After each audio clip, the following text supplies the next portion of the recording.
And I think they need to have some accountability of that. No argument here. I donated for you. I mean, I wanted you to, like, 2016, I was like, this is going to happen. This guy's going to do it. And it felt like they stole it from me. And I'll be honest, it broke my heart when you supported them. Look, but you have, in the world that I live in, you got a choice. And I mean, a lot of people, including my wife, agree with you. But, you know, you're down to a choice. Is it going to be Hillary Clinton or is it going to be Donald Trump? Not a great choice. But it ended up being him anyway, so why don't we burn it down? Well, because it's easy to say burning it down means that children are not going to have, you know, food to eat, that the schools will deteriorate, people will not have health care. I got it. And I'm an elected official. I got to represent the people. That's fair. And I can't turn my back on. But then could we not also say, if ostensibly there hasn't been a fair primary for the Democrats since 2008, are they not also a threat to democracy? Yes. We often hear. Fair enough. That is, yeah, I'm not going to argue with that point.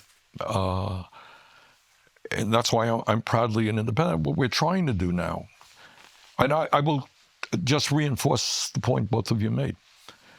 The hatred that we felt in 2016, 2020 from the Democratic establishment. I'll give you an example.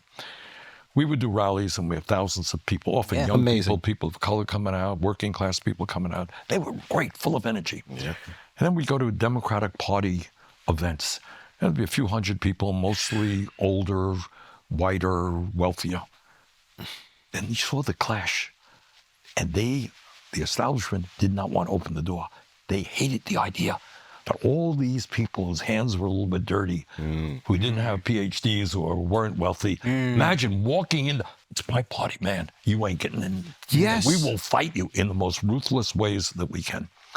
And that's the struggle.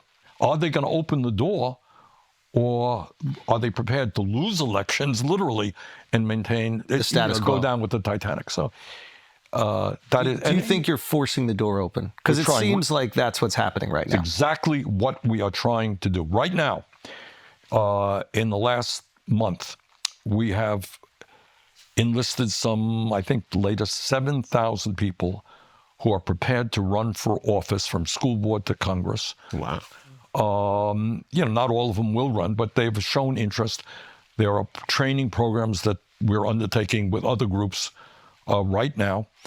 And by the way, a good percentage of them don't want to run as Democrats. They want to run as independents. Mm-hmm. So do you sense from the Democratic establishment that they're more willing to listen to people like you, or are you guys just going to have to kind of take it by force and win elections? Are they